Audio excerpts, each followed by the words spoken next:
Bonjour Mentissa, Bonjour. merci d'avoir accepté cette interview. Peux-tu te présenter pour notre public? Bien sûr, alors moi c'est Mentissa, j'ai 24 ans, je suis belge et je suis artiste, chanteuse, autrice, compositrice. Paris, peu importe la couleur du ciel, Paris, Ton dernier album, qui est sorti en novembre, est un album très personnel pour toi. Est-ce que tu pourrais nous en parler un peu? Alors, en effet, c'est un album assez autobiographique. Pour moi, c'était la suite logique du tout premier single qui était sorti, qui s'appelle Ebam, où en fait, je parle un tout petit peu voilà, de mon rêve de devenir chanteuse.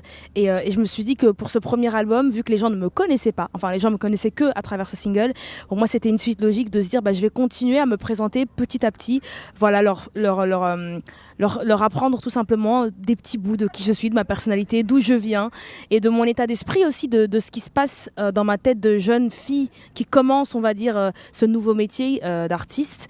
Et voilà, c'était cette envie vraiment d'être dans une espèce de transparence et dans une simplicité de raconter mon histoire, qui je suis, d'où je viens et pourquoi je suis là. balance-moi ce que je sais déjà au fond de ma peau. Toi qui sais que je m'affame pour un chiffre de l'âme qui n'est jamais comme il faut. Tu es entre guillemets dans ton début de carrière, tout en ayant déjà une belle expérience. Est-ce que tu aurais des conseils pour des jeunes comme toi qui commencent dans le milieu de la musique?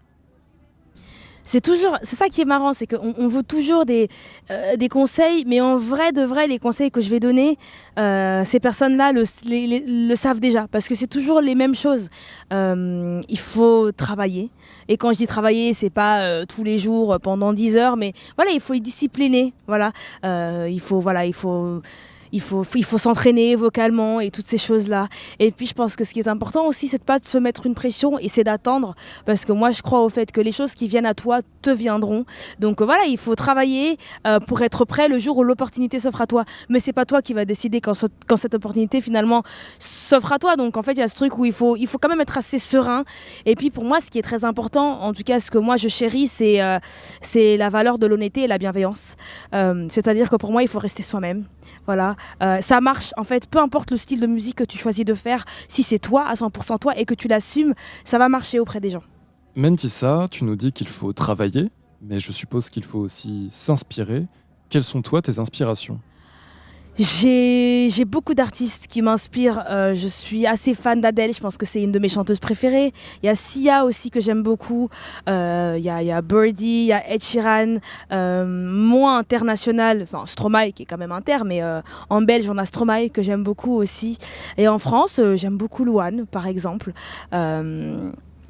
Poupie aussi que je trouve super, enfin il y en a plein que j'oublie tout le temps, mais voilà, je m'inspire un peu de tout. Et puis je m'inspire aussi de choses non pas forcément musicales, ça peut aussi être des livres, des podcasts. J'aime bien écouter on va dire le témoignage de vie de personnes qui ont réussi, qu'est-ce qui a fait qu'ils ont réussi, quel était leur mindset, toutes ces choses là. Et puis demander autour, ne pas avoir peur ou ne pas avoir cet ego de parfois aller vers d'autres artistes et leur dire bah, comment tu fais ça, comment tu t'en sors, comment tu arrives à gérer ça. Parfois, on a un peu peur, je trouve, dans ce métier d'aller les uns vers les autres parce qu'on se dit ah non, c'est ridicule, je vais paraître faible.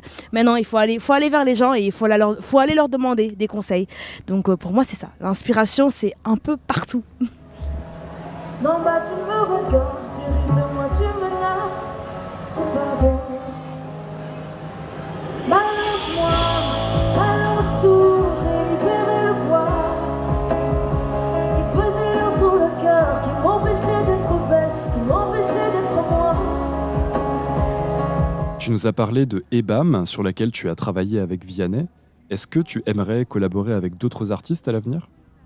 Bien sûr, moi j'aime l'idée que la musique c'est quelque chose que tu peux faire seul, c'est quelque chose de très individuel, mais ça peut vraiment être quelque chose aussi que tu partages avec d'autres et souvent une personne va rajouter un petit truc à ta musique auquel tu n'aurais pas pensé parce que c'est normal, une fois que tu composes, que tu écris, tu as des automatismes donc tu vas toujours un peu faire les mêmes choses ou des choses qui se ressemblent, donc c'est très intéressant je pense à un moment donné d'aller voir ailleurs justement pour donner un nouveau souffle ou un nouvel ADN à ta musique. On a remarqué que tu chorégraphies beaucoup dans le clip de Mamma Mia. As-tu commencé à approcher la musique par la danse avant de chanter? Alors, je n'ai pas du tout commencé par la danse. C'est juste que j'étais très fan des majorettes étant petite. Et j'ai toujours rêvé d'être une majorette. En fait, pour moi, c'était un peu mon métier de rêve, sans comprendre que ce n'était pas un métier quand j'étais plus jeune. Mais la danse, c'est pas vraiment quelque chose qui faisait vraiment partie de mon quotidien. J'adore la danse parce que je trouve que c'est un art tellement beau. Et je rêverais d'être une grande danseuse. Mais je pense pas être une grande danseuse. Je pense juste que j'aime ça. Et donc, que dans mes clips, en effet, à l'écran, ça se voit. Que je kiffe, en fait, tout simplement. Mais non, je pense pas que c'est vraiment quelque chose qui me... Après, la danse, c'est vraiment quelque chose que je trouve cool parce que c'est un peu un espèce de sport.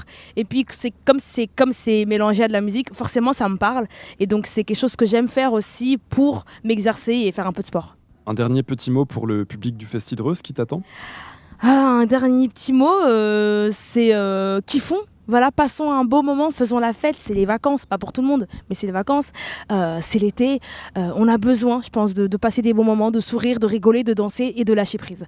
Donc passons un bon moment tous ensemble ce soir. Merci beaucoup, Mentissa. Merci.